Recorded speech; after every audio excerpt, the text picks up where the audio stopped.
Hi hello welcome to NN media. నేను రాకేష్. 2 రోజుల క్రితం తెలంగాణ రాష్ట్రంలో రేవంత్ రెడ్డి గారు సర్పంచ్ ఎన్నికల సంబంధించిన విషయంలో పాత రిజర్వేషన్లు ఉంటాయి అనే మాట మాట్లాడగానే రాష్ట్ర వ్యాప్తంగా ఉన్నటువంటి ఎంతోమంది సర్పంచ్ ఎన్నికలకు సంబంధించినటువంటి రాజకీయాలు మొదలుపెట్టారు. అయితే గత 5-10 ఏళ్ళుగా తెలంగాణ రాష్ట్రంలో దాదాపు ఎక్కడ చూసినా కూడా యువత రాజకీయాల్లోకి రావాలి, విద్యావంతులు రాజకీయాల్లోకి రావాలి, వాళ్ళైతేనే ఈ రాజకీయంలో ఎంతో కొంత మార్పు వస్తుంది, గ్రామాలు అభివృద్ధి అంతే అనేటువంటి టాపిక్ కూడా కనబడతా ఉంది. లాస్ట్ ఇయర్ 5 years బ్యాక్ జరిగినటువంటి సర్పంచ్ ఎన్నికల్లో పిహెచ్డి స్కాలర్లు, డాక్టరేట్లు పొందినటువంటి వాళ్ళు చాలామంది, పీజీలు చేసి 2 పీజీలు చేసిన వాళ్ళు కూడా చాలామంది గ్రామ సర్పంచులుగా నామినేషన్ వేసి పోటీల్లో ఉన్నారు. ఆ విషయాలు మనం చూసాం. అయితే ఈరోజు మనం ఒక పత్రిక వ్యక్తితో ఉన్నాం. అయితే ఈ సర్పంచ్ ఎన్నికల కన్నా ముందే, అంటే ఈ రేవంత్ రెడ్డి గారి మాటల కన్నా ముందే ఈ మధ్య కాలంలో యాదాద్రి భువనగిరి జిల్లాలో విపరీతంగా వినపడుతున్న వ్యక్తి ఎవరు అంటే జావేద్, దుప్పల్లి జావేద్. ఆయన గ్రామం కోసం ఒక అంబులెన్స్ ఇవ్వడము, లేదంటే గ్రామంలో మొన్న ఏంటిది 6 గ్యారెంటీలకు సంబంధించిన విషయంలో అప్లికేషన్లు తీసుకున్నప్పుడు గ్రామంలో సపరేట్గా ఒక జిరాక్స్ సెంటర్ లాంటిది ఏర్పాటు చేసి ప్రింటింగ్ అవన్నీ తీసుకున్న అప్లికేషన్లు కూడా ఫ్రీగా చేస్తూ ఆ గ్రామంలో కొన్ని కార్యక్రమాలు చేస్తూ అందరి దృష్టిని ఆకర్షిస్తున్నాడు. మరి అవన్నీ దేనికోసం యువత రాజకీయాలకు రావాలనుకున్నటువంటి క్రమంలో ఆల్రెడీ తెలంగాణ జనసమితిలో కోదండరామ్ గారితో కలిసి పనిచేసినటువంటి అనుభవం ఉన్నటువంటి వ్యక్తి మనతో ఉన్నారు. నా వెల్కమ్ టు ఎన్ఎన్ మీడియా. మొన్న అంటే లాస్ట్ టైం మేము తిరుగుతున్నప్పుడు ఎంపీ ఎలక్షన్లో కూడా మీ పేరు ఒక 2 సార్లు విన్నాను, దుప్పల్లి జావేద్. రెండవది ఏంటంటే అంబులెన్స్, మీరు సొంతంగా మీ గ్రామం కోసం అంబులెన్స్ ఏర్పాటు చేయడము, ఆ ఊర్లో ఉన్న ప్రజలు కూడా కొద్దిగా మాట్లాడి అంబులెన్స్ పెట్టడం వల్ల మేము తొందరగా హాస్పిటల్ జాయిన్ అవుతున్నాం. అసలు మాకు రోడ్డు సౌకర్యమే లేదు, ఇంతకుముందు ఏదన్నా ప్రమాదం జరిగిందంటే పోవాలంటే చచ్చిపోయే పరిస్థితులు ఉండేది అని చెప్పేసి సంతోషపడేటువంటి మనుషులు కూడా ఉన్నారు.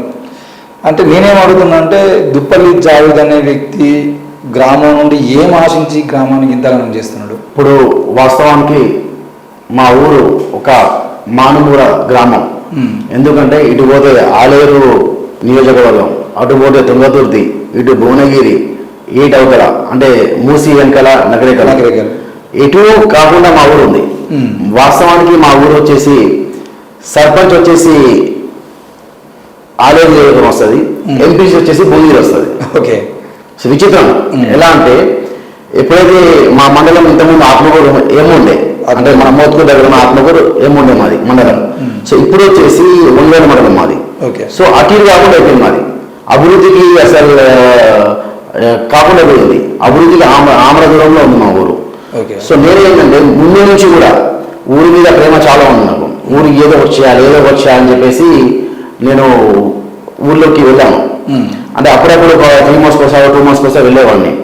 ఎప్పుడైతే ఎమ్మెల్యే ఎలక్షన్స్ అయ్యాయో డిసెంబరు, సో అక్కడ ఎలక్షన్స్ ఓటేసిన తర్వాత ఊరు నా చిన్నప్పటి నుంచి నేను అసలు తిరుగుకుంటా చూసుకున్నాను. అంటే వెనక్కి వెళ్ళి చూసుకుంటే ఎలా ఉండే ఊరు, ఎలా అయింది, అసలు ఎలా ఊరు డెవలప్ కావట్లేదు, చుట్టుపక్కల ఊళ్ళని డెవలప్ అవుతుంది, మన ఊరు ఎందుకు అభివృద్ధి కావట్లేదు. సో అట్లా ఆలోచించి ఒక 10 మంది ఫోన్ చేశాను. వాళ్ళందరూ ఎడ్యుకేటెడ్. ఫోన్ చేసి ఏమన్నానంటే, అసలు ఏంటి ఎందుకు కావట్లేదు, మీరు ఎందుకు రావట్లేదు రాజకీయాల్లోకి, మీరు ఎందుకు పోటీ చేయలేదు సర్పంచ్గా అంటే కొంతమంది చెప్పారు, ఫైనాన్షియల్ వీక్ ఉన్నాము, మేము మాట్లాడలేము, చేయలేము, ఊళ్ళ రాజకీయం వేరే ఉంటుంది. ఇంతమంది చాలా మంది 10 మంది 10 రకాలు చెప్పారు. అందులో 2 మాత్రమే నాకు మళ్ళీ కాల్ బ్యాక్ చేసి, ఇంతమంది ఫోన్ చేసి అడుగుతున్నావు కదా, అదేదో నువ్వే చేయొచ్చు కదా, నువ్వే వెళ్ళి అక్కడ లోకల్గా ఉండొచ్చు కదా, ఉండి అసలు ఊరికి ఏమేమి అవసరాలు ఉన్నాయో అవసరాన్ని తీర్చవచ్చు కదా, నీకు అంగబలం అది కూడా బాగానే ఉంది అని చెప్పి కొంతమంది 2 ఫోన్ చేసి చెప్పాను నాకు. అందులో నేను ఒక ఆలోచించుకున్నాను, ఒక 2 days తర్వాత ఆలోచించుకొని ఊళ్ళో పరిస్థితులు మొత్తం సర్వే చేశాను. సో నాకు అక్కడ అర్థమైంది ఏంటంటే, వాస్తవానికి ఊరు అనేది అభివృద్ధి కావట్లేదు. దీనికి యువత రాజకీయాలకు రావాలి. ఇప్పటికైనా నేను కాకుండా ఇంకెవరైనా అభివృద్ధి చేస్తానే వాళ్ళకి వెళ్ళి షావుగా కప్పి దండేసి దండం పెడతాను. ఎందుకంటే స్వాగతం ఏం లేదు. ఇప్పటికైనా ఓకే, మా అల్టిమేట్గా నాకు కావాల్సింది ఊరు గ్రామాభివృద్ధి. అది నేనైనా కావచ్చు, మీరైనా కావచ్చు, ఇంకెవరైనా కావచ్చు. ఎందుకంటే నాకు కావాల్సింది అది, నాకు కావాల్సింది నా టార్గెట్ అది. అట్లా అని చెప్పేసి ఏంటంటే ఒక్కడే ఆలోచించుకున్నాం, ఉయ్యాలనేది ఊగి అటువైతే ఇరుగుతుంది అని అవుతుంది మధ్యరాత్రి. కన్నతల్లి ప్రేమ ఎట్లుంటుందంటే, ఎంత దూరమైనా, ఇంతకుముందు నేను ఆర్టీసీ బస్సులో పోయేవాడిని, ఆ తర్వాత 2 wheeler పోయేవాడిని, ఇప్పుడు కార్లో పోతున్నాను. సో ఊరి పొలిమేర రాగానే ఒక ఫీలింగ్ వచ్చేస్తుంది. అరే మన ఊరు వచ్చేసింది చిన్నప్పుడు ఇలా మేము వేగం నేర్చుకున్నాము, ఇది మా స్కూలు, ఇక్కడ కందుకలు వీయడం, పత్తేరు వేయడం అని చెప్పేసి అన్ని గుర్తుకొస్తుంటాయి అన్నట్టు. సో ఆ ఊరి ఓన్ ఆ ఫీలింగ్స్ వేరే ఉంటాయి. అప్పుడు నాకు అనిపించింది వెళ్ళాలి, చేయాలి ఏదో ఒకటి అని చెప్పేసి అనుకున్నాను అన్నట్టు. అనుకుని నా సర్వేలో తేలింది ఏంటంటే ఇక్కడ ఊరు అభివృద్ధి కావాలి, కొత్త వాళ్ళకి అవకాశం ఉందని చెప్పి అనుకున్న తర్వాత నా చేయాల్సిన పనులన్నీ స్టార్ట్ చేశాను. ఎప్పుడైతే కాంగ్రెస్ గవర్నమెంట్ ఏర్పడ్డదో ఆ తర్వాత ఏర్పడిన తర్వాత ప్రజాపాలన అప్లికేషన్ తీసుకున్నారు. అప్లికేషన్ తీసుకున్న తర్వాత నేను వెళ్ళి గ్రామ పంచాయతీ బయట టేబుల్ నాదే, పెన్ను నాదే, పేపర్ నాదే, ఆఖరి గమ్ము నాదే, స్టాప్లర్ నాదే, స్టాప్లర్ పిన్ను నాదే, అన్నీ తీసుకెళ్ళి printer, xerox machine plus laptop తీసుకొని వచ్చిన వాళ్ళందరికీ ఫామ్ ఫిల్ చేసి ఇవ్వడము, ration card printout, online printout ఇవ్వడము, దాంతోపాటు జిరాక్స్ తీసి ఇవ్వడం అన్నీ చేసి ఒక 10 మంది ఇచ్చాను. ఇవ్వగానే నా మీద నాకున్న అంటే ఆలయ ఇంతకుముందు ఉన్న మాజీ సర్పంచ్ వచ్చేసి నా మీద దాడి చేశారు. దాడి చేసిన తర్వాత నాతో 4 మాటలు అన్నారు. ఆ తర్వాత నేను అక్కడి నుంచి వచ్చేసి మళ్ళీ మా ఇంటి దగ్గర, మా ఇల్లు పాత ఇల్లు యాక్చువల్గా, అక్కడ ఉంది. అక్కడ నుంచి మళ్ళీ నేను ఏం చేయాలనుకున్నా అది కంటిన్యూ చేసుకుంటూ పోయాను. అలా వారం రోజులు, ఎన్ని రోజులు అయితే 6th అనుకుంటా, December 6th, February 6th నుంచి గుర్తులేదు. ఆ 6th వరకు ఎప్పటికప్పుడు అంతవరకు చేస్తే మొత్తం ఆ ఊళ్ళో 600 గడపలు ఉన్నాయి. అందరికి కూడా ఫామ్ ఫిల్ చేసి ఇవ్వడము, జిరాక్స్ తీసి ఇవ్వడము, plus ration card online printout తీసి ఇవ్వడం, ఇలా చేసి అందరికి ఇచ్చేసాను. దానికి ఇప్పుడు 600 మంది కుటుంబాలకు మీరు చేసిరు కదా, ఒకవేళ మీరు కార్యక్రమం చేయకపోతే ఈ 600 మంది జిరాక్స్ తీసుకోవడం కానీ, ప్రింటింగ్ తీసుకోవడం కానీ మీ ఊర్లో అవకాశాలు ఉన్నాయి? మీ సేవ లాంటిది మా దగ్గర మీ సేవ అంటూ ఏం లేదు. కాకపోతే ఒక 2 కిరాణా షాపులు ఉన్నాయి, అందులో జిరాక్స్ ఇస్తారు, ప్రింట్ తీయరు. జిరాక్స్ అంటే ఒక 5 రూపాయల 10 రూపాయలు తీసుకుని జిరాక్స్ ఇస్తారు. వాళ్ళకి ఆన్లైన్ రేషన్ కార్డు ప్రింట్అవుట్ కావాలి. ఇటు పోవాలంటే మోత్కూరు ఉంది, అదొక 20 కిలోమీటర్లు, ఇటు కావాలంటే 20 కిలోమీటర్లు. అక్కడ పోవాలంటే కనీసం ఒక ముందు పొద్దున వెళ్ళినా వచ్చే సాయంత్రం అవుతుంది. అక్కడ డిమాండ్ 100 రూపాయలు, 150 కానీ తీసుకుంటాడు. మనం 100 ఇస్తున్నాం, రానున్న కిరాయి 100, ప్రింట్అవుట్ 100, 200 ఇంటూ 600 చేసుకోండి, 1,20,000. అంటే 1,20,000 కాకుండా కనీసం 1,00,000 వరకు మన ఊరికి సేవ్ చేసినట్టు కదా. వాళ్ళకు ఉండాలి ఆలోచన. అది నేను అది రేషన్ కార్డు ప్రింట్అవుట్ 2 ఇచ్చాను, ఎవరు ఇవ్వలేదు. ఒకటేమో దానికి అటాచ్ చేస్తాను, ఇంకోటేమో బియ్యం తీసుకుంటారు కదా దాంట్లో తీసుకెళ్ళాలని చెప్పేసి ఇచ్చాను. అంటే మొత్తం ఫ్రీ, మొత్తం ఫ్రీ, ప్రింట్అవుట్ ఫ్రీ, ఓకే అన్ని ఫ్రీ, పేపర్ నాదే, ప్రింటర్ నాదే, కన్నా అన్ని నాదే, అన్ని ఫ్రీ ఇచ్చాను. అలా ఇచ్చాను. సో అలా తీసుకుంటూ వచ్చాను. మెయిన్ మా ఊరికి బస్సు సౌకర్యం లేదు. కరోనా తర్వాత బస్సు బంద్ అయిపోయింది. ఆ బస్సు అనేది రాకపోవడం వల్ల చాలా ఇబ్బంది పడ్డారు. ఆ టైంలో బస్సు లేదు, ఎలా వెళ్తారు వాళ్ళు? ఆటోలోకి వెళ్ళాల్సి వస్తుంది. సో ఇంకోటి ఏంటంటే మా ఊరికి రోడ్డు కావలేదు. ఇప్పుడు రావకూడదు అంటే మన హైవే నుంచి భద్రాచలం హైవే అవుతుందో ఆ హైవే నుంచి మా ఊరు పెట్టుకుంటూ ఉంటుంది. మొన్న ఒక స్కూల్ బస్సు కూడా యాక్సిడెంట్ అయింది. సో ఆ రోడ్డు బాగాలేకపోవడం వల్ల చాలా మంది ఇబ్బంది పడ్డారు. ఆ పరిస్థితిలో నేను ఎమ్మెల్యే గారి దగ్గరికి వెళ్ళి సార్ ఇట్లా మా ఊరికి బస్సు రావట్లేదు అని చెప్పేసి రిక్వెస్ట్ చేస్తే ఎమ్మెల్యే గారు వచ్చేసి మన depot Yadagirigutta depot manager phone చేసి బస్సు గురించి మాట్లాడి వినతి పత్రం ఇస్తే 2 రోజులు బస్సు పంపించారు. బస్సు వచ్చిన తర్వాత ఒక వారం రోజులు నడిచింది బస్సు. తర్వాత బస్సు బంద్ అయిపోయింది. ఏంటని ఆరాధిస్తే అక్కడ రోడ్డు బాగలేదు. మా ఊరు దగ్గర గోపరాజపల్లి ఎక్స్ రోడ్ ఉంటుంది, అక్కడ నుంచి మా ఊరికి 1 కిలోమీటర్ ఉంటుంది. అక్కడ ఏంటంటే మొత్తం మట్టి రోడ్డు, గుంతలు ఉన్నాయి. సో ఏంటంటే ఆ రోడ్డు కావాలని షార్ట్ బ్లాక్ పోతుంది, బస్సు రాబోతుంది, ఇట్లా అని వస్తుంది చెప్పింది. చెప్తే మీకు ఏమి ఇస్తాను, రోడ్ లైన్ ఇప్పిస్తా, రేపు రోడ్ వేపిస్తా, 20 బస్సు కావాలని చెప్పి సరే అని చెప్పి రోడ్ వేయించాను. నెక్స్ట్ టైం మళ్ళీ బస్సు వచ్చింది. సో ఆ విధంగా చేసుకుని వచ్చినట్టు. అక్కడ ఏంటంటే నేను పెద్ద పొడిషన్ నా కోట్ల ఏం లేదు, చేయాలన్న తపన ఉంది, అంతే. చేయాలన్న తపన ఉంది నాకు. అంతే నాకు 2 కోట్లు 3 కోట్లు 10 కోట్లు ఏం లేవు అట్లా. మా దగ్గర మాకు రూపాయలు సంపాదిస్తే అందులో ఆదాయం ఖర్చు పెడితే చాలు. చేయాలని అన్నవాడికి నాకు చేతులు తోడైతే అది నేను అనేది. సో అట్లా ఉంటుంది. కానీ మీరు ఇంతకు ముందు తెలంగాణ ఉద్యమంలో పెద్ద లీడర్ కలిసి పనిచేసారు, పొలిటికల్ జేఏసీతో టచ్ ఉంది. తర్వాత అక్కడ నుండి మీరు కోదండరాం సార్తో తెలంగాణ జేఏసీ, మన తెలంగాణ జనసమితిలో కలిసి పనిచేసారు. అంటే చాలా మంది ఏమనుకుంటున్నారు, గ్రామాల్లో ఉన్నటువంటి యువకులు చిన్న స్థాయి అనేది కాకుండా పెద్దవాళ్ళతో పరిచయాలు ఉండాలి, పెద్ద స్థాయికి ఎదగాలి, రాష్ట్ర నాయకత్వంలో పనిచేయడము, జిల్లా నాయకత్వంలో పనిచేయడం అంటే పెద్ద స్థాయి. మీరు ఆల్రెడీ తెలంగాణ రాష్ట్రంలో ఉప్పల్ నియోజకవర్గంలో మీరు పనిచేయడము, తెలంగాణ జనసమితి తరఫున మీకు రాష్ట్ర నాయకులతో పరిచయాలు ఉన్నప్పటికీ ఎందుకు మళ్ళీ కింది స్థాయికి వెళ్ళిపోవాలని ఆలోచన? ఇప్పుడు దీనికి నా సమాధానం ఏంటంటే ఇంటర్ చేసి రచ్చగలవాలంట. ఉయ్యాల ఊగి అన్నారు చెప్పాను ఇంతకుముందు.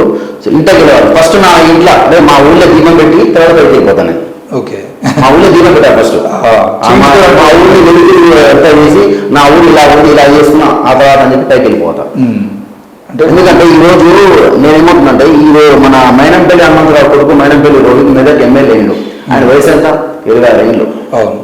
మా ఊళ్ళో వచ్చేసి 2 సార్లు సర్పంచ్ చేశారు, 60 ఏళ్ళు ఉంటాడు. మళ్ళీ నేను సర్పంచ్ చేస్తా అంటే ఇక యువతకు అవకాశం ఎక్కడి నుంచి వస్తాయండి?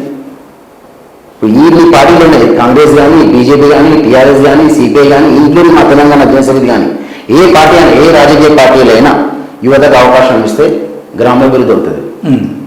స్వార్థపరులు వేస్తే అభివృద్ధి కాదు. చూసుకోవాలి సార్ ఏంటి ఎట్లా అని చెప్పేసి.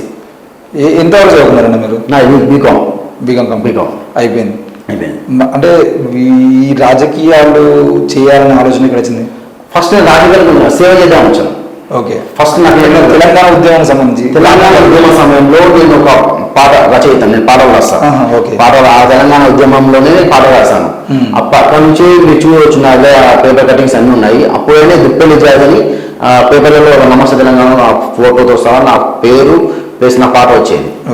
అప్పుడు కందుకూరి రమేష్ పేరు ఉండేది, కందుకూరి రమేష్ బాబు ప్లస్ కట్టా కవితక్క, ఇంకా 3 ఉన్నారు గుర్తుల పేరు. వాళ్ళందరూ కూడా చాలా సపోర్ట్ చేస్తారు. అప్పట్లో పాటలు రాయడము, వాళ్ళు ప్రెస్లో రిలీజ్ చేయడం చాలా చేశారు నాకు. సో అక్కడ పాట రాయడం వల్ల Telangana JAC chairman cone Ram sir గారు మేము కొన్ని పాటలు రికార్డింగ్ చేస్తున్నాము, ఒక పాటలు రాసేవాళ్ళు రావచ్చు అని చెప్పి సార్ ఒక పేపర్ స్టేట్మెంట్ ఇచ్చారు. అదే అన్ని పేపర్ చూసుకుని సార్ వాళ్ళ ఇంటికి ఫస్ట్ పరిచయం కోమంటారు పాట గారు పరిచయం అయ్యారు. అప్పుడు నేనేం పాడేవాళ్ళని, రండి పోరాడుదాం తెలంగాణ కోసం, రండి సాధిద్దాం తెలంగాణ రాష్ట్రం, ఉద్యమాలకి అడ్డ ఉస్మానియా గడ్డ, భయముందుకురా బిడ్డ తెలంగాణ పులి బిడ్డ, తూటాలకు భయపడకు లాఠీలకు వెనుతిరుగవు, తెలంగాణ మన ధ్యేయం తెలంగాణ మన రాష్ట్రం అని పెట్టి ఒక పాట రాసి వినిపిస్తే ఈ పాట బాగుంది అని చెప్పేసి పొలిటికల్ చేసి ఏర్పాటు చేసి నన్ను పిలిపించారు. ఇక్కడ మన ఆదర్శ్ నగర్ ఎమ్మెల్యే క్వార్టర్స్ లో అప్పుడు పొలిటికల్ చేసి చిన్న ఆఫీస్ ఉండేది. అక్కడ వెళ్ళినప్పుడు పాట వినిపించాను. అక్కడ కోమరామ్ సార్, దేవి ప్రసాద్, విఠలన్న, దాంతోపాటు శ్రీనివాస్ గౌడ్ సార్, స్వామి గౌడ్ గారు, దేవి మళ్ళా అద్దంకి దయాకర్ గారు, రసమయ్య బాలకృష్ణ పొలిటికల్ చేసి మెంబర్స్ అంతా అక్కడే ఉన్నారు. సో పాట బాగుంది రికార్డ్ చేద్దామని చెప్పి అని అన్నారు. అన్న తర్వాత అందరూ పక్కకి వెళ్ళిపోయిన తర్వాత రసమయ్య బాలకృష్ణ ఇంకో పాట అనిపించాను. ఇలాంటి పాటలు చాలా వరకు చూద్దామని చేద్దామని చేసి నన్ను పక్క పెట్టేశారు. ఇక నేను ఎదిగేవాళ్ళైతే అక్కడే ఎదిగేటోని. అంటే 2009 మాట ఇది. అంటే 2009 ఇప్పుడు సాగరహారం ముందే అనుకుంటే పాట, సాగరహారం కంటే ముందే ఈ పాట అది రికార్డు కాకుండా పోయింది. అప్పుడే నా పాట రికార్డు అది పోయి అప్పుడు చాలా మందికి అవకాశాలు రాలేదు, కానీ అప్పుడు అవకాశం ఇచ్చేది. అంటే అప్పుడు ఉద్యమం జరుగుతున్నప్పుడు ఎక్కువ మంది కళాకారులు బయట కనబడేసరికి కొత్త వాళ్ళకి అవకాశాలు తక్కువ అవకాశాలు రాలేదు. అప్పుడు ఎట్లుందంటే 20 వారు అప్పట్లో యూట్యూబ్ స్మార్ట్ ఫోన్ అప్పుడు మనకి సభాగా లేదు, స్మార్ట్ ఫోన్ ఉంటాం అప్పుడు. అట్లా అయిపోయింది అన్నట్టు. అప్పుడే యూట్యూబ్ లో ఉండేది మీరు అడగాలి కొన్ని పార్ట్ టైం జాబ్ చేస్తుంది. అప్పుడు పాలడేరు మన లాలపేట డైరీ పాలడేరు విజయ డైరీ విజయవాడలో పనిచేసేవాడిని పార్ట్ టైం. అది పెట్టినప్పుడు ఇంకేం పాటలు రాశారు? అంటే తెలంగాణ చాలా రాశాను. 4 కోట్ల ప్రాణమానవ తల్లి తెలంగాణ గాన మానవ పాట రాశాను. దాంతోపాటు కోనరామ్ సంఘం పాటలు రాశాను, కేసీఆర్ గారు కొన్ని పాటలు రాశాను. పాటలు రాసిన రికార్డుకి నోచుకోలేదండి. అంటే అప్పట్లో మనకి ఏంటంటే పాడాలి, అప్పుడు యూట్యూబ్ ఏమంటేనేమో చేసి మా ఛానల్ కేజీ చేసేవాళ్ళం. అప్పట్లో మాకు లేదండి ఆలోచన. అట్లా అంటే 14 ఏళ్ళ కింద అది అంతే 2019 అంటే 14 ఏళ్ళ కింద. సో అంత ఆలోచన లేదు మనకి.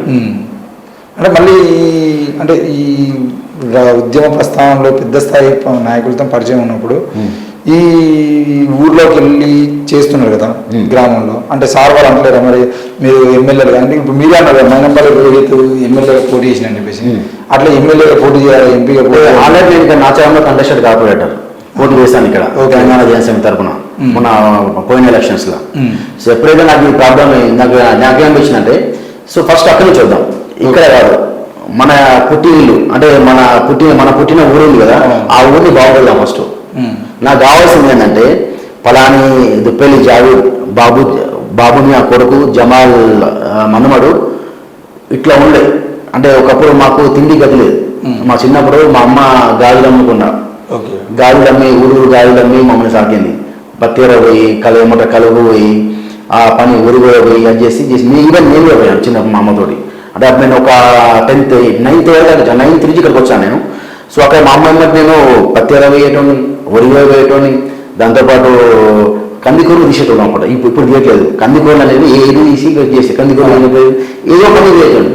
అంటే అంత దారిద్ర్యం అది దీవెన ఉన్నట్టు మేము ఓకే. మా అంటే అంత్యోదయ కార్డు ఉండే మాకు అప్పట్లో 30 రూపాయలు ఇచ్చేది అంత్యోదయ కార్డు. ఆ స్థాయి నుంచి అంటే అడుక్కునేస్తారు చెప్తున్నా అంతే, మాకు విషయం కాదు, ఈ స్థాయి నుంచి ఈ స్థాయికి వచ్చినాం. అంటే దానికి ఏంటి కష్టపడ్డా ఎక్కువ. నేను కూడా 56 వచ్చిన కొత్తగా పాలు వేసిన, పేపర్ వేసిన, ఇదే నాచారం. మల్లారెడ్డి మా ఆయన మల్లారెడ్డి పాలు అంటే పాకెట్ పాలు ప్లస్ పేపర్ వేసిన. ఇక్కడ నాచారంలో సీనాను ఉంది, ఆయన సీన గాడ్ సీన్ అన్నాడు, ఇంకో సీన్ ఉన్నట్టు వాళ్ళ పాలు వేసిన, పేపర్ వేసిన. దాంతోపాటు పాలరేళ్ళ పని చేసిన పార్ట్ టైం నైట్ 9 గంటలకు నైట్ ఇంటికి మన పార్టీ లోపలికి వెళ్తే నైట్ 2 గంటలకు బయటకు వచ్చేది. వచ్చి పడుకొని మళ్ళీ 9 o'clock 8 o'clock లేచి మళ్ళీ ఫ్రెష్ అయిపోయి మేము కాలేజీకి పోయేటండి. ఇంటర్ ఫస్ట్ ఇయర్ సెకండ్ అలా కంప్లీట్ చేసిన. నాన్నగారు ఏం చేస్తారు? నాన్నగారు చిన్నప్పుడు చనిపోయారు. నేను 8 months ఉండే, 8 months ఉన్నప్పుడు చనిపోయారు. క్యాన్సర్ గడ్డేది ఇక్కడ. అక్కడ నుంచి అంబులెన్స్ కూడా నాన్న బాబు జమాల్, బాబు వచ్చేసి నాన్న, జమాల్ వచ్చేసి తాత. బాబు జమాల్ ఇద్దరు కలిపి పెట్టేశాను. అట్లా అంబులెన్స్ పెట్టాలని ఆలోచన. అంబులెన్స్ ఎలా వచ్చింది ఆలోచన అంటే, నాకు వాస్తవానికి మా ఊళ్ళో మారోజు సత్యనారాయణ ఉంటాడు, ఊర్లో సత్యనారాయణ అంటారు ఆయన. ఆయన మామూలుగా నేను ఫోన్ కింద సైలెంట్లో పెట్టి పడుకున్నాను నైట్ టైం. 11-10 గంటలకి నాకు ఫోన్ చేశాడు. 11-10 గంటలకు ఫోన్ చేసి 3 మిస్డ్ కాల్ ఉన్నాయి. అప్పటికి ఆ నెంబర్ వేరే పాత నెంబర్ సేవ్ ఉంది, కొత్త నెంబర్ లేదు. నాకు ఎందుకు 11 ఒకసారి మెయిల్ వచ్చింది, లైట్ వచ్చాడు అనిపించింది. చూసాడు మిస్ కాల్ 3 మిస్డ్ కాల్ ఉన్నాయి. ఫోన్ చేసిన, అరే తాత ఇట్లా మీ అమ్మమ్మ ఇట్లా అయింది కదా, మా ఆరోగ్యం బాగలేదు, హాస్పిటల్లో పోవాలి రా అని చెప్పి నాకు ఫోన్ చేశాడు. ఫోన్ చేస్తే అసలు ఏమైందని చెప్పేసి ఇమ్మీడియట్గా నా కారు ఉండే, కారు తీసుకొని మా ఊరు దత్తబోవడం అని ఊరు ఉంటుంది. అప్పటికి మా ఊళ్ళో ఉన్న ఆర్ఎంపీ డాక్టర్ చూశారు, మోత్కూరుకన్నా ఊళ్ళో తీసుకెళ్ళాలని చెప్పారు అన్నట్టు. చెప్తే సరే అని చెప్పి మా ఊరు పక్కన దత్తబోవడం ఉంటుంది, అక్కడ తీసుకెళ్దాము. తీసుకెళ్తే అక్కడ డాక్టర్ లేరు, పక్కన వాళ్ళ అక్కడ పెళ్ళి మన ఫంక్షన్ ఉందని వెళ్ళిపోయారు. సో అక్కడ నుంచి మోత్కూరుకి వెళ్ళాను నేను. మోత్కూరుకి వెళ్తే మోత్కూరులో నైట్ వెళ్ళే వరకు మాకు 12 అయింది. గ్లూకోజెస్ ఇంజక్షన్స్ అన్నీ ఇచ్చేవారు. పొద్దున 5 అవుతుంది, 5 గంటలకు అవుతుంది. సరే అని చెప్పేసి ఊరికి వచ్చాను. అలా తీసుకొని వచ్చాను మళ్ళీ కార్లో తీసుకొచ్చారు. ఇంట్లో మన ఊర్లో ఊపుతున్నారు, మన బయట ఊపుతారు కదా, ఊకి చదువుతున్నారు. 5:30 అవుతుంది. వచ్చిన వాళ్ళు తీసి పెట్టిన 1 గంట సేపు పడుకున్నా. నాకు అనిపించింది అప్పుడు, అదే ఇప్పుడు నేనున్న కాబట్టి తీసుకెళ్ళినా, ఏమైనా ప్రాబ్లం వచ్చింది అప్పుడు మీ దగ్గర కూడా కారు తీసుకెళ్ళి నా దగ్గర కారు తీసుకెళ్ళినా. సో ఏంటి పరిస్థితి, ఒకప్పుడు మా అమ్మ కూడా ఇలాగే ప్రాబ్లం అయింది. ప్రాబ్లం అయితే మా మిత్రులు ఉంటే కారు తీసుకెళ్ళాను. తీసుకెళ్ళిన తర్వాత నాకు ఆలోచన వచ్చింది, ఇలా ప్రాబ్లం అయినప్పుడు ఏంటి, ముందే మాది మారుమూల గ్రామం, ఎటు పోయినా ప్రాబ్లమే. సో ఏదో ఒకటి ఉండాలని చెప్పేసి ఆ ఆలోచన తట్టగానే నేను అప్పుడే వచ్చేసి ఒక వీడియో రూపంలో మెసేజ్ పంపించాను అందరికీ. ఇలాంటి అవసరం వస్తుందని చెప్పి నేను అంబులెన్స్ పెట్టాను. అంబులెన్స్ అనుకున్న 1 monthలోనే నాకు అంబులెన్స్, మంచి అంబులెన్స్ దొరికింది, పెట్టేశాను. ఆ అంబులెన్స్ ఓపెనింగ్కి వాస్తవానికి మా ఎమ్మెల్యే గారిని పిలిచాను. ఎవరు వాళ్ళ ఎమ్మెల్యే బిఎల్ఏ గారిని, ఎంపీ చామలకి మన కిరణ్ గారిని, అలాగే మా సార్ కోనం సార్ని పిలిచాను. పిలిచినప్పుడు వాళ్ళు వస్తా అని చెప్పి ఈ డేట్కి పెట్టు, ఈ టైంకి పెట్టని చెప్పిన తర్వాత నేను అదే వాళ్ళు చెప్పిన టైంలో పెట్టాను. వస్తా అని చెప్పారు, కానీ బిజీ కాదు. మా ఊళ్ళో ఉన్న వాళ్ళు గీత గీసారు. ఏమని, ఆనాటి నుంచి మేము పనిచేసినాం మీ గురించి, మమ్మల్ని ఎట్లా వస్తారని చెప్పేసి. నేను ఇప్పుడు ఈ మాట కాదు, నా దగ్గర అన్ని చూస్తున్నాయి, మళ్ళీ బయట పెడతా. అంటే మంచి పని కూడా పెత్తనం అన్నట్టు. నేను వచ్చి పెత్తనం ఫోన్ చేసిన వాళ్ళ పిల్లలు చేసిన, మాజీ సర్పంచ్ ఇచ్చిన, మాజీ ఎంపీడీసీని ఇచ్చిన, గ్రామ పెద్దల్ని ఇచ్చిన. ఏ ఒక్క పార్టీ వాళ్ళు కాదు, ఒక సిపిఐ పార్టీ వాళ్ళు వచ్చారు. ఇప్పుడు మనం మంచి పని చేస్తే స్వాగతించాలి, అందరూ స్వాగతించాలి. ఇంతకుముందు అన్న సరే నేను రావాల్సిన అవసరం లేదు, మీ అంతా నుండ ఉండేవలసిన అవసరం ఉండదు, మీరు మంచిగా ఉండేది రావాల్సిన అవసరం లేదు. ఎర్ర గుర్రంలో కోడవేయాల్సిన అవసరం ఉండదు అట్లా. సో నేను అనేది ఏంటంటే అల్టిమేట్గా ఎప్పటికీ చెప్తున్నా, నేను కాకుండా ఇంకెవరైనా అభివృద్ధి చేస్తారు, ఊరిని ఇట్లా చేస్తా అని చెప్తే నేను స్వాగతిస్తాను. నేను అట్లా అంబులెన్స్ పెట్టిన తర్వాత ఊర్లో వాళ్ళు ఏమన్నారు మరి? అంబులెన్స్ పెట్టిన తర్వాత పెట్టిన 2 రోజులకి వాళ్ళు దానికి మా సార్ కోనరామ్ సార్ ఏం చెప్పారంటే, వాస్తవానికి అంబులెన్స్ పని రావద్దు, దాని అదే పని రావద్దు, అందరూ ఆరోగ్యం ఉండాలని చెప్పేసి వచ్చిన కోనరామ్ సార్ సార్ వచ్చారు. కోనరామ్ సార్ వచ్చారు, ఓపెన్ చేశారు, కొబ్బరి కొట్టారు. దాంతోపాటు నేను ప్రజాసేవా కార్యాలయం ఒక ఆఫీస్ ఓపెన్ చేశాను. ఇలా అక్కడ ఏంటంటే సేమ్ ఇప్పుడు ప్రజాపాలన చేస్తాను, అక్కడ ప్రజాసేవ కార్యాలయం సేమ్ ప్రింట్అవుట్, జిరాక్స్ ఇవన్నీ తీసుకోవచ్చు. దాంతోపాటు ఓటర్ నమోదు కానీ, ఈసీ ప్రింట్అవుట్లు కానీ, ఇంకేమన్నా ఉంటే తీద్దామని చేశానట్టు. సో అది అంబులెన్స్ ఓపెన్ అయిన రెండో రోజు పాపం మా తాతమ్మ అయితే, నాకు తాతమ్మ అంటాం, మా తాత వాళ్ళమ్మ, ఆమెకి బట్టలు పాము కరిచింది. ఫోన్ చేసిన 2 నిమిషాలు అంబులెన్స్ తీసుకొచ్చి మన భువనగిరి హాస్పిటల్లో ఏరియా హాస్పిటల్లో చూపించి ఆ తర్వాత నెక్స్ట్ డే గాంధీకి షిఫ్ట్ చేశారు. సో అక్కడ ఏంటంటే మామూలుగా 108 గవర్నమెంట్ 108లో ఉంటుంది. ఏ ఒడిగొండ పోలీస్ స్టేషన్ ఏ భువనగిరి పోలీస్ స్టేషన్ దూరంగా ఉంటాయి. వాళ్ళకి ఫోన్ చేస్తే ఫస్ట్ ఏ జిల్లా ఏ మండలం ఏ ఊరు ఎట్లా రావాలని చెప్పి అన్నీ అడుగుతారు. అది వచ్చేవారు కనీసం గంట హాఫ్ అన్ అవర్ నుంచి 1 అవర్ అవుతుంది. వాళ్ళు కూడా 20 కిలోమీటర్లు అంటే అర్థం గంట. సో అట్లా అంటప్పుడు మన 2 నిమిషాలు అదే 1 అవర్ భువనగిరి హాస్పిటల్లో. సో వాళ్ళు వచ్చేసి ఫస్ట్ అక్కడ మా ఊళ్ళో గంగాపురం ఉంటుంది, అక్కడ మంత్రాలు ఇస్తారు పాము గారికి. నేమన్నా మంత్రాల చింతగా కాదు, first of all Bhuvanagiri hospital ఏది హాస్పిటల్ ఇవ్వాలి, అది భువనగిరి కానీ నల్గొండ కానీ హైదరాబాద్ కానీ దానికి సంబంధించి ఇంజక్షన్ మాత్రం ఆ డిస్ట్రిక్ట్ హాస్పిటల్లో ఉంటుంది. ఏ గంగాపురం కూడా దగ్గర పోతుందని చెప్పేసి డైరెక్ట్ హాస్పిటల్ పంపించాం. వచ్చారు, దానికి ఇరుగుడు ఇంజక్షన్ ఇచ్చారు, తగ్గింది. కొంచెం ఇన్ఫెక్షన్ ఎక్కువని చెప్పేసి గాంధీకి రాస్తే గాంధీకి తీసుకెళ్ళి క్యూర్ అయిపోయారు. సో నాకు కావాల్సింది అది పేరు. ఓకే, ఊరి నుంచి ఆశించేది అది ఒక్కటి మాత్రమే, నేను ఏం లేదు. ఒకవేళ ఇప్పుడు సర్పంచ్ రేవంత్ రెడ్డి గారు మాట్లాడుతూ అంటే ఆ సర్పంచ్ సంబంధించిన విషయంలో పాత రిజర్వేషన్లు కొనసాగుతాయన్నారు కదా, ఇప్పుడు గ్రామంలో ఏ రిజర్వేషన్లు ఉన్నాయి? మాది బీసీ మహిళ ఉంది. బీసీ మహిళ మరి బీసీ మహిళ వచ్చేదంటే అంటే మీకు అవకాశం లేదు కాబట్టి ఎట్లా? నేను బీసీ బీసీ మహిళ వచ్చింది అనుకోండి. ఓకే ఓకే, మామే BSc BEd. Okay, she also well qualified. ఎక్కడ ఎక్కువ చదివింది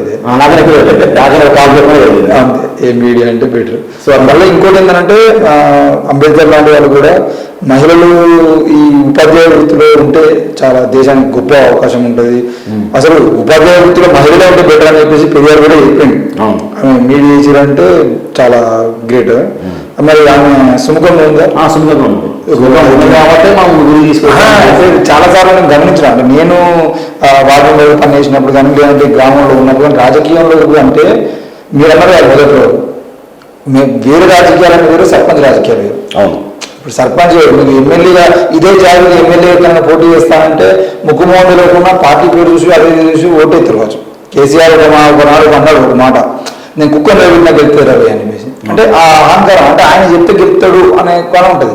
కానీ సర్పంచ్ ఎన్నికలకు ఉండదు. సర్పంచ్ ఎన్నికల కేసీఆర్ చెప్పినా రేవంత్ రెడ్డి చెప్పినా ఆ ఊరు ఏ పిల్లగాడు మంచోడా కాదా వీళ్ళు లంగన దొంగనని చూసి ఎత్తుంది. అంతే అంతే. మరి సర్పంచ్ రాజకీయాలు వేలో పెట్టుంటారంటే ఇంట్లో వాళ్ళు అవసరం మనకు పట్టి డబ్బులు పెడతాం, జనాలు ఓటేయరు, ఎందుకు మనకు వాంతొండలు ఎందుకు వీంతొండలు ఎందుకు అంటారు. అట్లాంటి ఏం రాలేదని డిస్కషన్ చాలా వచ్చినాయి. ఈ 6 నెలల చాలా నేర్చుకున్నా. నాకేమనిపించిందంటే ఇప్పుడు కంప్యూటర్ కూడా చాలా ఈజీ అనిపించింది, వ్యవసాయం చాలా కష్టం అనిపించింది. అదే ఇంటి గారు విత్తనాలు జల్లాలి దున్నాలి చేయాలి అట్లా అనిపించేది. కానీ అక్కడ గ్రౌండ్ లెవెల్ పోయినా కదా మన మిత్రులు కొంతమంది మంచి మాట్లాడతారు, బయటకు వచ్చేసరికి దాదాపు మాట్లాడిన తెలియదు, ఎందుకంటే వాడేమనుకుంటారు వీడేమనుకుంటారు అని చెప్పి. ఊళ్ళో వచ్చేసరికి ఎక్కడ అంటే ఊళ్ళో పవర్ చేస్తారు అని మాతో చేసిన మాతో ఉండు అంతే. అట్లా కాదు, ఇప్పుడు ఎమ్మెల్యే రాకపోవడం కారణం ఏంటి? వీళ్ళు రానివ్వలేదు. ఇప్పుడు ఎమ్మెల్యే గెలిచిన తర్వాత ఎప్పుడైతే కాంగ్రెస్ కానీ ఏ పార్టీ అయినా ఆయన అభ్యర్థి ఒక పార్టీకి అభ్యర్థి అంటే గెలిచిన తర్వాత అందరికీ ఎమ్మెల్యే అంతే. అది ఈవెన్ ఇప్పుడు బొమ్మిడిలో కూడా ఆయన ఎమ్మెల్యే అంతే కదా. సో నేను అనేది అట్లా. సో అందరికి నేను ఇప్పుడు కాదు ఇప్పటికైనా ఫర్ ఎగ్జాంపుల్ ఇప్పుడు కాంగ్రెస్ వాళ్ళు సిపిఐలు లేకుంటే సిపిఎం వాళ్ళు లేకుంటే టీఆర్ఎస్ వాళ్ళు లేకుంటే బీజేపీ వాళ్ళు ఎవరికి ప్రాబ్లం వచ్చినా నేను అందరికి పంపిస్తా. నాకు ఈ తేడా లేదు, ఇది మా కుల మతం అంటే ఏం లేదు అక్కడ అంతే. అది నేను అనేది ఇప్పుడు అంతే అంటున్నాను. అందుకే ఎప్పుడైతే నాకు దాడి చేసారో ఆ దాడి చేసినప్పుడు ఒక ముచ్చట వచ్చేసి అదే మీకు కులబలం లేదు అందుకే వీళ్ళు ఇంకో దాడి చేసారు అని చెప్పారు. అప్పుడు నాకు పాటలు గుర్తొచ్చి పాడుకున్నాను. మన మీద కూర్చున్నప్పుడు జిరాక్స్ సెంటర్ ఆ జిరాక్స్ పెట్టినప్పుడు అందరూ వచ్చి వాళ్ళ మీద పాట పాడినాను. మాకు ఊళ్ళల్లో ఎలా ఉంటాయి వరుసలు అని చెప్పేసి. పాట అంటే ఏం పాట? పాట అంటే ఇప్పుడు మా ఊళ్ళల్లో అన్ని కులాలు ఉంటాయి, అన్ని మతాలు ఉంటాయి. అక్కడ కాక పిన్ని అత్త అమ్మ అని చెప్పి వరుసలు ఉంటాయి. ఆ వరుసల మీద మా బాబాయ్ నిసారని ఉండేది, ప్రజానాట్య మండలి ప్రధాన కార్యదర్శి ఉంది నిసారని. ఆయన పాట రాశారు, సగం రాశారు, మొత్తం కంప్లీట్ చేయలేదు. ఓకే, సో ఆ మొత్తం కంప్లీట్ చేశాను నేను. కంప్లీట్ చేసి అప్పుడు పాట పాడాను నేను. అట్లా అంటే ఒకసారి అనిపిస్తాను. మాదిగా ముత్తమ్మ చిన్నమ్మనే మాకు రెడ్డొల్ల రామరెడ్డి పెద్దయ్యనే, మాదిగా ముత్తమ్మ చిన్నమ్మనే మాకు రెడ్డొల్ల రామరెడ్డి పెద్దయ్యనే, గౌండల గోపయ్య అన్నయ్యతాడు మాకు బంటొల్ల బాలయ్య బావైతాడు, గౌండల గోపయ్య అన్నయ్యతాడు మాకు బంటొల్ల బాలయ్య బావైతాడు, కురుమొల్ల కుమరయ్య మామైతాడు మాకు గొల్లొల్ల గోగయ్య తాతయ్యాడు సాగాలి సోమయ్య మంగళంగాటయ్య ఒడ్ల వీరాచారి ఎరుకలి ఎల్లయ్య ఎవరింటికి వెళ్ళినా వరుసుంటది ఎవరింటికి వెళ్ళినా వరుసుంటది రక్తమందరే కలిసి ఉంటది ముస్లిములం మేము ముస్లిములం పల్లెటూర్లలో ఉండేటి ముస్లిములం మూలవాసులము ఈ నేల తల్లి మట్టి బిడ్డలము అరబ్బి ఉర్దూలు రాయలము అంత తెలుగులోనే చదువుకున్నోళ్ళము ముస్లిములం మేము ముస్లిములం పల్లెటూర్లలో ఉండేటి ముస్లిములం మూలవాసులము ఈ నేల తల్లి మట్టి బిడ్డలము ఇట్లా. సో ఇలా పాట ఎట్లుందంటే చాలా ఉంది ఇలా. పల్లెలో ఎవరు ఇట్లా పెళ్ళైనను పండుగ పబ్బము దావతైనా కులము మతము అన్న మాట రాదు యాటలు హాలాలు చేస్తామన్నా మా చేతి పోలవు వంటలన్నా మురుసుకుంటా అంత తింటారన్నా దర్గా దగ్గర కందూరు చేస్తే ఫాతియాలు మేమిగిస్తామన్నా పల్లెలో మా దగ్గర ఇల్లున్నది పల్లె జనమంతా మాగా జిగిరిలేను ముస్లిములం మేము ముస్లిములం పల్లెటూర్లలో ఉండేటి ముస్లిములం మూలవాసులము ఈ నేల తల్లి మట్టి బిడ్డలము. సో ఇలా ఉండపడ ఓ చాలా ఇంకొకటి చదవాలి ఉన్నాయి పాడమంటే అట్లా. దసరా పండుగకు మేము పోతాం పీర్ల పండుగకు వాళ్ళు వస్తారు జమ్మి చెట్టు కాడ అంతా జమై అలై బలై తీసుకుంటాం పీర్ల కొట్టం కాడ అంతా దూరి దూలాడి దున్కాడి కలిసి ఉంటాం సాధగా బాధలు పంచుకుంటాం ఒకరినొకరం మేము వాడుకుంటాం మతమన్న మాటే రాదురన్నా అయ్యమతనే మహాప్రమురన్నా ముస్లిములం మేము ముస్లిములం పల్లెటూర్లలో ఉండేటి ముస్లిములం మూలవాసులము ఈ నేల తల్లి మట్టి బిడ్డలము అట్లా. సూపర్. సో అట్లా పాట చేసినట్టుగా నిస్సారన్న చేతి వృత్తి అంటూ ఏమీ లేదు మేము చేయనట్టి వృత్తి లేనే లేదు చేతి వృత్తి అంటూ ఏమీ లేదు మేము చేయనట్టి వృత్తి లేనే లేదు పల్లెలో హిందూ ముస్లిములం పాలల్లో నీళ్ళు కలిసుంటాము ఎవడన్నా మా మీద చెయ్యెత్తితే ఊరంతా ఒక్కటే గడ్డ నిలిచే బహుజన బలమెంతో దండిగుంది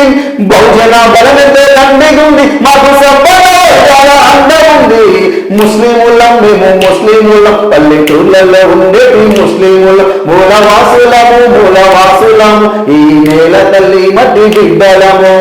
ఇట్లా జావేదన్న గొంతు కూడా బాగుంది. అంటే మేము చిన్నప్పటి నుంచి మా బ్యాక్గ్రౌండ్ ఎట్లా అంటే అప్పుడు సిపిఐలో తిరిగినాయి చిన్నప్పటి నుంచి.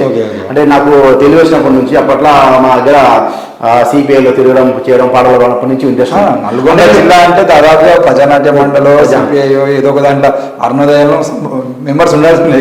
అంతే అండి. అట్లా పాటలు పాడడం రాయడం అంటే వాస్తవానికి 7th క్లాస్లో మామూలుగా 7th క్లాస్ ఏంటంటే అందరు హాలిడేస్ వస్తాయి కదా హాలిడేస్ హైదరాబాద్ చేసి పని చేసుకుని వస్తాం. మేము కూడా ప్రతి ఈవెన్ 6th 5th క్లాస్ నుంచి కూడా ప్రతి సమ్మర్లో హైదరాబాద్కి వచ్చి మా అన్న ఏదో పని చేస్తాం. ఒకసారి సైకిల్ షాప్లో పని చేస్తాం, ఒకసారి స్కూటర్ మెకానిక్ పని చేసినాం, మా అన్నతో పెయింటింగ్ పనికి పోయినా అట్లా చేసినాం. సో మా మిత్రుడు సీన్ అనుడే వాడు బోర్డు పనికి పనికి పోయాడు. పనికి పోతే 5 గంటలు చనిపోయాడు. చనిపోవడం వల్ల అక్కడ నుంచి నా పాట వస్తాను స్టార్ట్ అయినాడు. సీన్ అన్నది ఉంటాడు మా సీన్ అన్న మీద ఒక పాట రాసిన అక్కడ నుంచి నా పాట పాడడం స్టార్ట్ అయ్యింది 7th క్లాస్లో. సో రాయడం సీన్ అన్న చిన్న పాట రాసి అప్పటి నుంచి పాడడం. అక్కడ నుంచి 9th క్లాస్లో హైదరాబాద్ కూడా పాటలు పాడడం. ఈవెన్ నేను కబడ్డీ ప్లేయర్ హైదరాబాద్ నుంచి 3rd ప్లేయర్ నేను స్టేట్ లెవెల్లో కబడ్డీ కూడా ఆడాను నేను. సో అట్లా అంటే ఆల్రౌండర్ ఇక మల్టీ టాలెంట్ అన్ని వచ్చారు. పాడతా వంటలు అంతా అన్ని పనులు ఇది ఎలక్ట్రీషియన్ పని అన్ని పనులు వస్తున్నాయి. ప్లంబర్ పనొచ్చు, ఎలక్ట్రీషియన్ పనొచ్చు, ఇంకేమైనా నేను బాగానే కష్టపడ్డా మళ్ళీ చాలా కష్టం. అంటే ఆ సోర్స్ అలా ఉన్నాయి నాకు. అంటే ఏ దొరక చేయడం అంటే నిజానికి అంటే మన పేదరికం అనేది అన్ని నేర్పిస్తారు మనకి. మళ్ళీ తండ్రి లేని కుటుంబంలో ఉన్న వాళ్ళకి అన్ని పనులు చేయాల్సిన అవసరం కూడా వస్తుంది. తండ్రి ఉండేది అంటే మనని గొప్ప చూసుకునే అవకాశాలు ఉంటే అది వేరు ఉంటుంది. ఈ ప్రస్థానం పక్కన పెడతాను. ఇప్పుడు సర్పంచ్ ఎన్నికలు దాదాపు ఆగస్టులోనే జరుగుతాయనే ప్రచారం కూడా జరుగుతుంది. మీరు ఇంతకుముందు చేసిరు ఓకే, మీరు చేసిన అంబులెన్స్ సౌకర్యం కానీ ఆ రోడ్డుకు సంబంధించిన విషయం బస్సు విషయం అన్నీ బాగున్నాయి. ఒకవేళ మీరు సర్పంచ్ ఎన్నికల్లో మీ భార్య కానీ లేదంటే రిజర్వేషన్లో ఒకవేళ మారి జెండర్ వచ్చేదంటే కానీ లేదంటే ఎస్సీలకు వచ్చేదంటే వేరే ఫ్రెండ్స్ నిలబెడతాం అంటున్నారు కదా, ఒకవేళ ఆ 5 ఏళ్ల పాటు మీరు ఏం చేస్తారు గ్రామానికి? గ్రామానికి మెయిన్ కావాల్సిన మౌలిక వస్తువులు కావాలి. ఫస్ట్ ఆఫ్ ఆల్ మాకు రోడ్డు కావాలి. ఓకే. రోడ్ అనేది రాఘాపూర్ అంటే హైవే నుంచి మా ఊరికి 3 కిలోమీటర్లు ఉంటుంది లోపల, ఆ రోడ్ కావాలి. రెండోది మాకు ఈ గోపురాశ్వరి ఎక్స్ రోడ్ నుంచి పాలడు ఇంతకుముందు మాకు చెప్పి జిల్లా పరిషత్ రోడ్ అంటారు, అక్కడ నుంచి మాకు సర్వీస్ బస్ పోయేది అప్పట్లో మా చిన్నప్పుడు, సర్వీస్ బస్ టెంపుల్ పోయేది, ఆ ఒక రూట్ కావాలి. రెండోది. మూడోది మా ఊళ్ళో మెయిన్ కోతులు ఉన్నాయి. కోతులు ఒక 2000 కోతులు ఉంటాయి. కోతుల మీద మామూలు చాలా మంది ఖర్చునాయి, చాలా మంది హాస్పిటల్ కాలేదు, కోతులు కావాలి. దాని తర్వాత మా ఊళ్ళో ఉన్న ఈ గల్లీ ఉంది కదా, ఆ రోడ్లు వేయాలి. సిసి రోడ్లు, బీడీ రోడ్లు అవి వేయాలి. దాంతోపాటు ఏంటంటే మా ఊరికి వేళ నల్గొండ కానీ నార్కెట్పల్లి పోవాలి, మనకి ఇట్లా చుట్టూ ఇది కూడా పోవాలి. అంటే మధ్యలో ఏరు ఉండడం వల్ల, మూసి ఉండడం వల్ల చుట్టూ తిరగాల్సి వస్తుంది. సో మా ఊరు నుంచి ఒక ఇటు భాషపల్లి ఊరు ఉంటుంది, ఇటు మా ఊరు ఉంటుంది. మధ్యలో ఒక బ్రిడ్జ్ చేస్తే మూసిపోయిన మాకు నల్గొండ చాలా దగ్గర అవుతుంది. నల్గొండ కానీ లేకుంటే నార్కెట్పల్లి కానీ చాలా దగ్గర అవుతుంది. మాకే కాదు, మా చుట్టుపక్కల 40 గ్రామాలు వాళ్ళు ఇలా వెళ్ళిపోతారు నల్గొండ నార్కెట్పల్లి పోవాలంటే. గా పనులు ఉన్నాయి. ఎందుకంటే నాకున్న పరిచయాలు మీ అందరూ ఇంతకుముందు స్టేట్ లెవెల్ పరిచయాలు, స్టేట్ లెవెల్ పరిచయాలు ఇప్పుడు ఇంతకుముందు స్వామి గౌడ్ గారు ఉండే, వాళ్ళు కూడా శాసనమండలి చైర్మన్ చేశారు. దాంతోపాటు శ్రీనివాస్ గౌడ్ గారు మంత్రిగా చేశారు. ఇప్పుడు కోమరామ్ సార్ ఎట్లా మన రేవంత్ రెడ్డి గారు క్లోజ్. సో నువ్వు వాళ్ళతో పనిచేసిన వాళ్ళని గుర్తుపడదు ఇప్పటికి. సార్ ఇది మాకు ఈ పనులు ఉన్నాయి, ఇంకా ఊరికి చేయాలి. మన స్వార్థం కాదు, గ్రామం స్వార్థం కాదు, నా ఊరికే నాకేమి చేయించండి అంతే, నా చేతి గర్వలే మొత్తం చేయించండి, నాకు గొప్ప పని చేయించండి, అది ఒక్కటి చేసుకొని బయటపడతాం. బయట అంటే మళ్ళీ ఊరు నుంచి హైదరాబాద్ గాను ఆ ఊరు నుంచి మండలం జిల్లా స్థాయికి వెళ్ళిపోవాలి. ఒక ఊరు అనేది మన దుప్పెల్లి నుంచి ఒక ఉన్నర పౌరుడు పైన పైలేవాలని చెప్పి ఆ పేరు తేవాలి. అంటే అది యువత వాళ్ళని సాధ్యమవుతుంది. మరి యూత్ పరిస్థితి ఎట్లా ఉంది మీకు సపోర్ట్? యూత్ ఆల్మోస్ట్ వాళ్ళకు నేను ఏం చేస్తున్నా ఏంటో వాళ్ళకి అర్థమైపోయింది. యూత్ కానివ్వండి, ముసలోళ్ళు కానివ్వండి, ముసలి అమ్మమ్మ తాతమ్మ ఉంటారు కదా వాళ్ళు కానివ్వండి, చాలా మందికి ఏంటంటే అర్థమైపోయింది.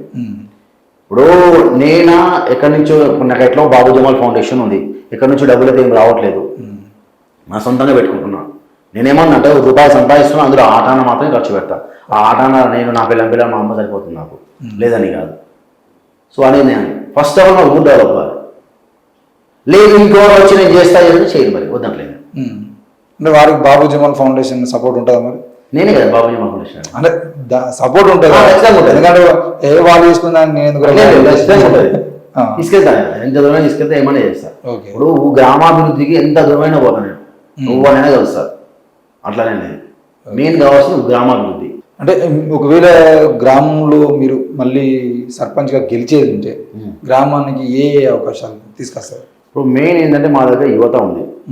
యువతకి ఏంటంటే 10th ఇంటర్ అయిపోగానే చదువులు ఆపేయడము, లేకుంటే హైదరాబాద్కి వచ్చే పనులు చేసుకోవడం ఉంటుంది. వాళ్ళకి ఏంటంటే స్కిల్ డెవలప్మెంట్ లేదు. 10th తర్వాత ఏంది అక్కడ ఏంటంటే నాకు ఏమి ఇస్తున్నారు, ఒక స్కూల్ ఉంది, స్కూల్ రూమ్లో అసలు ఏం చేయాలి, ఇంటర్వ్యూలో వెళ్తే ఎలా ఫేస్ చేయాలి, నెక్స్ట్ మీరు 10th తర్వాత ఏం చేయాలి, ఇంటర్లో జాయిన్ అవుతారు కదా, దాంతోపాటు టైప్ నేర్చుకోవాలి, టైప్ నేర్చిన తర్వాత 3 నెలలు టైప్ అయిన తర్వాత మీకు సిస్టమ్ నేర్చుకోవాలి, సిస్టమ్ నేర్చిన తర్వాత ఇట్లా జాబ్ అవకాశం నేను చూపిస్తాను.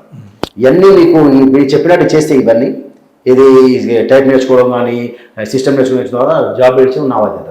ఎందుకంటే అలా ఉన్నాయి నా దగ్గర సోర్స్ ఒకటి. రెండోది ఏంటంటే వాళ్ళు ఎక్కడైనా చదువుకోవడానికి ఫారెన్ కానీ అదర్ కంట్రీస్ కానీ లేదా హైదరాబాద్కి మన జిల్లా మన స్టేట్లోనే కానీ వేరే స్టేట్లో హెల్ప్ చేయడానికి వాళ్ళు మాట్లాడి హెల్ప్ చేయొచ్చు, మనం అలా చేయొచ్చు. దాంతోపాటు ఏంటంటే మన ఊళ్ళో ఎవరైనా పేదింటి ఆడపిల్ల పెళ్ళింది అనుకోండి, దానికి వచ్చి సహాయం చేయడం కానీ దానికి సహాయం చేయడం కానీ అంటే ఎంత అనేది తర్వాత చెప్తాను నేను. 1000, 2000, 3000 తర్వాత చెప్తాను ఎంత అమౌంట్ అనేది. ఆ పేదింటి ఆడపిల్లకి పెళ్లి చేస్తే కొంచెం కట్ట రూపంలో ఇవ్వడం కానీ. దాంతోపాటు ఇంకో మాట చెప్తాను మీకు, నేను కనుక సర్పంచ్గా గెలిస్తే ₹1 జీతం తీసుకుంటాం. అది నేను కావచ్చు, నా భార్య కావచ్చు, ఎవరైనా జీతం ₹1 తీసుకుంటాం. నామకి వాస్తా ₹1. అది ఎక్కడ మిగతా అంతా దేనికో చేసేస్తుంది, అది ఎక్కడెక్కడ రాయాలని చెప్పేసి. బట్ నేను ₹1 చేసుకుంటాం. అది ఏంటంటే తీసుకున్నట్టే అంతే, రూపాయి సర్పంచ్. అది రెండోది ఏంటంటే ఇప్పుడు పేదింటి ఆడపిల్ల పుట్టిన కూడా ఒకవేళ గరీబ్ కూడా, అది ముందు చెప్తున్నా. ఇప్పుడు అట్లానే కాకుండా నా కోటీశ్వరుడు నాకు ఆడపిల్ల పుట్టి 2000 ఇస్తా 5000 ఇస్తా అది కాదు. పేదలు ఎవరైనా ఆడపిల్ల పుడితే వాళ్ళకి కొంత అమౌంట్ ఇవ్వడం కూడా ట్రై చేస్తున్నాం. అదొకటి. ప్లస్ ఇవన్నీ చేద్దామని ప్లాన్ తోటి ఉన్నాను నేను. వేరే ఏం లేదు ఇక. సో ఏంటంటే ఆ పాలిటిక్స్ అనేది మనము ఓటు వచ్చినప్పుడు 500 ఇవ్వడము, 1000 చేత పెట్టడము, కాళ్ళు మొక్కడము అవి కాదు. మీరు ఇయరా అమౌంట్ అసలు ఈ డబ్బుతో రాజకీయం చేతనే అది. మందు తాగిచ్చుడు అవి మందు తాగిచ్చుడు జీడు అది కాదు, మారాలి ఫస్ట్. వాడు కాళ్ళు మొక్క రేపు మీ గల్ల పట్టుకుంటాడు. ఇవాళ మీరు 1000 ఇస్తాడు, మీ దగ్గర 1,00,000 వసూలు చేస్తాడు అంతే. ఇప్పుడు ఊళ్ళల్లో అంటే మన ఊరని కాదు, ఏ ఊరైనా ఊళ్ళో రాజకీయం ఏమైంది, అత్తాకోళ్ళ మధ్యలో పంచాయతీ పెడుతున్నారు, తండ్రి కొడుకు మీద పంచాయతీ పెడుతున్నారు, మళ్ళీ అన్నదమ్ముల మధ్య పంచాయతీ పెడతారు. ఇట్లా పంచాయతీ నెత్తి మీద చేయ పెడతారు, వీళ్ళ తీసుకుంటారు, 5,000 10,000 తీసుకుని పంచాయతీ చెప్తారు మళ్ళీ. సో ఈ మధ్య చాలా అవుతున్నాయి, ఈ ఊరు ఆ ఊరు ఏ ఊరు ఇట్లా అవుతున్నాయి. సో అది మార్చాలి ఫస్ట్ ఆఫ్ ఆల్. అది మార్చినప్పుడు దానికి ఏం కావాలి, ఎడ్యుకేటెడ్ అక్కడి నుంచి రావాలి. ఇప్పుడు మన గ్రామాభివృద్ధి దేశాభివృద్ధి అన్నారు. గ్రామం అభివృద్ధి దేశం అభివృద్ధి అన్నట్టు. గ్రామాలే పట్టుకొమ్మలు అదే కదా, గ్రామాభివృద్ధి దేశాభివృద్ధి కాదు నీకు. అది నా కాన్సెప్ట్. అంటే సర్పంచ్ గారు అయిన తర్వాత పక్క నీతో నిందిరా ఆల్రెడీ సర్పంచ్ గెలిచిన అని చెప్పేసి మళ్ళా గెలిచేరాక మస్తు మాట్లాడతారు. మీరే కాదు చాలా మందిని చూసిన, సర్పంచ్ గెలిచిరాక, ఎంపీలేక గెలిచిరాక, ఎంపీటీసీ గెలిచిరాక మస్తు చెప్తారు, ఇంటికి వస్తారు, కాలు మొక్కుతారు, షాయి తాగిస్తారు, అవసరమైన తానాలు చెప్తారు, కూర్చోబెడతారు. సర్పంచ్ గెలిచిన తర్వాత ఇంటికి ఫోన్ ఎత్తే కూడా నేను ఇక్కలేను అక్కలేను అని చెప్పేసి మాట్లాడతారు. దానికి అర్థమైందని నేనేమంటున్నా, నా ఏం అనేది సర్పంచ్ దగ్గర కాదు, నా గోల్ వేరే ఉంది. నాకు పైకి పోవాలని గోల్ ఉంది. దానికి ఏం చేయాలి, మనం ఫస్ట్ మన ఊరు అభివృద్ధి చేసుకుని, నా ఊరు ఇట్లా చేసుకున్నా, మీ ఊరు ఇట్లా చేస్తా అని చెప్పి పైకి వెళ్ళిపోవాలి. నాకు కావాల్సిన నా ఏం అంటే నా లక్ష్యం వేరే ఉంది. అది కాదు సర్పంచ్ అనేది నాకు చిన్న పదవి, సర్పంచ్ చిన్న పదవి కానీ నా పెద్ద బాధ్యత అంటే మన గ్రామ అభివృద్ధి కావాలి, నా బాధ్యత అది. సూపర్. సో అట్లా వెళ్తున్నాను నేను సర్పంచ్ గారి కాదు, నేను పైకి వెళ్ళిపోవాలని నాకు దాని ఇంకోటి ఏంటంటే ఈసారి నేను మంచిగా అయిపోయినాను, వన్ టైంలో అంత అయిపోయినాను. గ్రామం నెక్స్ట్ టైం పోటీ కూడా ఇవ్వండి సర్పంచ్కి, పోటీ ఇవ్వండి. వన్ టైంలో అంతా అయిపోయి చెప్పి చేసే బాధ్యత నాది. ఇంకోటి ఏంటంటే దానికి ప్రయత్నిస్తూనే ఉన్నాను నేను. ఓన్ కావాలి వాళ్ళు కలిసి ఎట్లా చేయాలో చేస్తా, మ్యాక్సిమం నా సహాయ శక్తుల కృషి చేస్తా. దాన్ని అభివృద్ధి చేసిన తర్వాత పైకి వెళ్ళిపోవాలని చెప్పాను. సో ఆ లక్ష్యం ఇంకేపోతాడు. ఇప్పుడు నేనే ఫెయిల్ అయ్యాను, పైకి పోతా పోలేను కదా, పైకి పోలేదు. ఇప్పుడు నేను 10th ఎగ్జామ్ పాస్ అయితేనే ఇంటర్ పోతా, ఇంటర్ పాస్ అయితేనే డిగ్రీ పోతా కదా, ఇది కాదు కదా. అట్లానే అనేది అదే వచ్చిన సమాధానం తప్పకుండా. ఓకే, మొత్తానికైతే సర్పంచ్గా గెలిచినా గెలవకుండా మీరు ప్రజాసేవలు అయితే ఉంటారు అన్న విషయం. ఓకే, ఇంకా ఈ పాటలకు సంబంధించిన విషయంలో మీరు రాసిన మంచి పాట ఏదన్నా ఒకటి మా వాళ్ళ కోసం. పాటలలో చాలా ఉన్నాయి కానీ ఏం పాడాలని కూడా గుర్తులేస్తా మామూలుగా. అంటే ఏ పాట పాడా పాటలోనే పాట ఒక్కోదానికి ఒక. మొన్ననే మన కోండం సదస్సు కూడా మామూలు ఉన్న పాటనే మాకు అనుకూలంగా కొన్ని రాసుకున్నాం మా ఊరికి సంబంధించి. ఓకే, ఆ పాట దాని కూడా రాద్దాంతం అట్లా చేస్తున్నట్టు. అంటే మన ఏపుడు సమాన పాట ఉంది, అమ్మ మన ఊరు ఆగమైంది ఆగమైంది. ఆ పాట నేను కొంచెం మా ఊరికి దగ్గర ఉందని చెప్పేసి రాసుకున్నాను, కొంచెం చేంజ్ చేసేసుకొని. ఇక దాని మీద పంచాయతీ పెట్టడం అట్లా అన్నట్టు.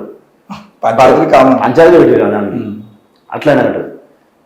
చాలా ఉన్నాయి పాటలు అన్నట్టు. ఇక ఓకే, అంటే ఏదన్నా ఒక పాట వినిపిస్తారండి. అంటే ఉన్న పాటలు వినిపించాలా, నేను రాసిన పాటలు వినిపించాలి. నేను రాసిన పాటలు అంటే ఇక చాలా ఉన్నాయి, గుర్తులు ఉన్నాయి, మా డైరీగా చేస్తున్నారు. ఓకే, వేరే ఏదైనా పాట. ఒక పాట రాయబోతున్నా మా ఊరికి. వందనమమ్మో నా తల్లి దుప్పెల్లి నీకు, వందనమమ్మో నా తల్లి దుప్పెల్లి నీకు, కిరాములింటి కాడ ఆటలాడుకుంటుంటిని. అట్లా కొన్ని పాటలు ఉన్నాయన్నట్టు. అది కానీ తెలంగాణ ఉద్యమంలో కానీ ఇంకోటి పాట ఇది మన 4 కోట్ల ప్రాణమా ఓ తల్లి తెలంగాణ గానమా, 4 కోట్ల ప్రాణమా ఓ తల్లి తెలంగాణ గానమా, తెలంగాణకు జరుగుతున్న అన్యాయం తెలుసుకోండి మిత్రమా, తెలంగాణకు జరుగుతున్న అన్యాయం తెలుసుకోండి మిత్రమా. అట్లా ఉంది. కోండం సార్ గురించి రావడం ఉంది. ఈవెన్ కేసీఆర్ గారు అధికారంలోకి వచ్చిన తర్వాత కూడా కొన్ని పాటలు రాశాను. అంటే అభివృద్ధి మంత్రి ఓ ముఖ్యమంత్రి ఓసారి కేసీఆర్ గారు ఒక పాట ఉంది. సో అట్లా చాలా ఉన్నాయి పాట ఉద్యమాల గురించి మాట్లాడాలంటే. ఓకే అన్న, థ్యాంక్ యూ.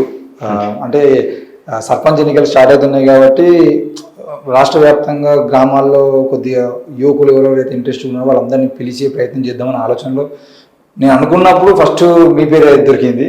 అంటే ఇంతకుముందు ఒకసారి ఎంపీ ఎలక్షన్ల అప్పుడు కాల్ చేశాను కూడా, చెప్పాను ఎంపీ ఎలక్షన్ల అప్పుడు చూసిన. సో ఇది అంటే ఒకరు నేను చేస్తా ఉంటే ఇక మెల్లమెల్లగా దొరుకుతూ ఉంటారు. అంటే యూత్ రాజకీయాలకు రావాలని నేను కూడా ఆశిస్తున్నా. యువకులు వచ్చి, విద్యావంతులు వచ్చి విద్య కోసము గ్రామాల్లో, ముఖ్యంగా ఈ మధ్య కాలంలో వినబడుతున్న గంజాయి లాంటివి ఏవైతే ఉన్నాయో అవన్నీ యువకులు సర్పంచులు కానీ ఎవరెవరు ఎక్కడెక్కడ జరుగుతుంది, ఎట్లా జరుగుతుంది, ఏం జరుగుతుంది అనేది దాని మీద పకడ్బందీగా పనిచేసి దాని రూపాంతరం లేకుండా చేయాలంటే ఇది మనం చేయాలనే ఆలోచనతో మీలాంటి వాళ్ళని 100 మందిని కూర్చోబెట్టాలని ప్రయత్నం చేస్తున్నాం. ఈరోజు మీరు అంటే అడగగానే టైం ఇచ్చారు. థ్యాంక్ యూ అన్న. మళ్ళీ కలుద్దాం. ఇది తెలంగాణ రాష్ట్రంలో ఒక యువకుడు సర్పంచ్గా కావాలనుకుంటే ఏమేం చేయగలడు అనేది తన మాటల్లో విన్నాం. మరి మీరు కూడా ఆలోచించండి. వచ్చే సర్పంచ్ ఎన్నికల్లో ఆయన ఇంతకుముందు 5 ఏళ్ళు వేసిండు, లేదంటే ఈయనకు ఎమ్మెల్యే గారి దగ్గర, ఆయనకి ఎంపీ గారి దగ్గర, ఈయనకి ఇంకోళ్ళ దగ్గర అని చెప్పేసి ఎవరెవరో ఏదో పార్టీల కోసం కాకుండా ఊరును పట్టుకొని ఊర్లో ఉండి ఊరు అవసరాలను తీర్చడం కోసం పనిచేసే ప్రతి ఒక్కరిని మనం గెలిపించుకునేటువంటి ప్రయత్నం చేసిందంటే రేపు పొద్దుగాల వాళ్ళు ముందుండి పనిచేసేదంటే మన ఊరి అవసరాలు తీరుతాయి. మన ఊర్లలో చెడిపోతున్నటువంటి యువత పెడదారి పడకుండా మంచి దారిలో వెళ్ళేటువంటి అవకాశాలు ఉంటాయి. కాబట్టి దయచేసి గ్రామాల్లో ఉన్నటువంటి ప్రజలారా, మీరు ఈ స్థానిక సంస్థల ఎన్నికల్లో, వచ్చే సర్పంచ్ ఎన్నికల్లో మీరందరూ చదువుకున్న వాళ్ళకి, సరిగ్గా గ్రామం కోసం మేము పనిచేస్తున్నామా అనే వాళ్ళకి మీరు ముందుండి వాళ్ళని గెలిపించడానికి ప్రయత్నం చేయాలని కోరుతా ఉన్నాను. చూస్తున్నాను నేనే మీడియా. Thank you.